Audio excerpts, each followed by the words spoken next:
இன்றைக்கி புளிச்சக்கீரையும் கத்திரிக்காயும் எப்படி கடைசியும் பார்க்கலாங்க. அதுக்கு தேவையானது வெங்காயம், பூண்டு, வெங்காயம், கருவேப்பிலை, மிளகாய் எடுத்துக்கோங்க.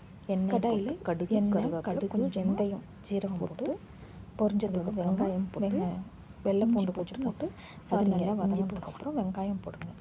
வெங்காயம் நல்லா வதங்கணுங்க. நல்லா வதங்கின வரைக்கும் இது பண்ணு. வதங்கினதுக்கப்புறமா வரமிளகாய், கருவேப்பிலை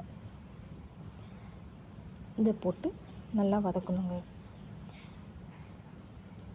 நல்லா அது கதையணும். உப்பு கொஞ்சம் அது மேலே சேர்த்து வதக்கணும். வெங்காயம் சீக்கிரமாக வதங்குங்க.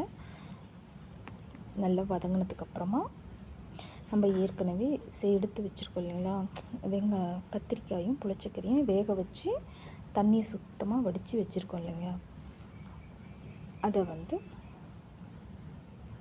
எடுத்து வச்சுட்டு நல்லா சுத்தமாக தண்ணியை வடிச்சிடணுங்க. வடித்ததுக்கப்புறமா அதை இதிலேயே போட்டு நல்லா கிளறி விடணுங்க. கிளறினதுக்கப்புறமா நல்லா கிளறி விடணும். எல்லாம் ஒன்றா கரைஞ்சதுக்கப்புறமா நல்லா கிளறி விடுங்க. கிளறி விட்டதுக்கப்புறம் மத்து வச்சு அதை நல்லா கடைஞ்சிருங்க. சூப்பராக நல்லா நெய்யை கடிச்சிட்டா புளிச்சக்கீரை சூப்பராக இருக்குங்க. புளிச்சக்கீரையும் கத்திரிக்காயும் நல்லா இப்படி கடைஞ்சி எடுத்துடணுங்க. கடைஞ்சி எடுத்துட்டு தேவைப்பட்டால் தாளிப்பு கொடுங்க, இல்லைன்னா அப்படியே சாப்பிட்டிங்கன்னா கூட சூப்பராக இருக்குங்க. அப்படி நல்லெண்ணெய் கொஞ்சமாக அந்த இதில் விட்டு சாப்பிட்டா சூப்பராக இருக்குங்க. இப்படி செஞ்சு பாருங்கள். தேங்க்யூ.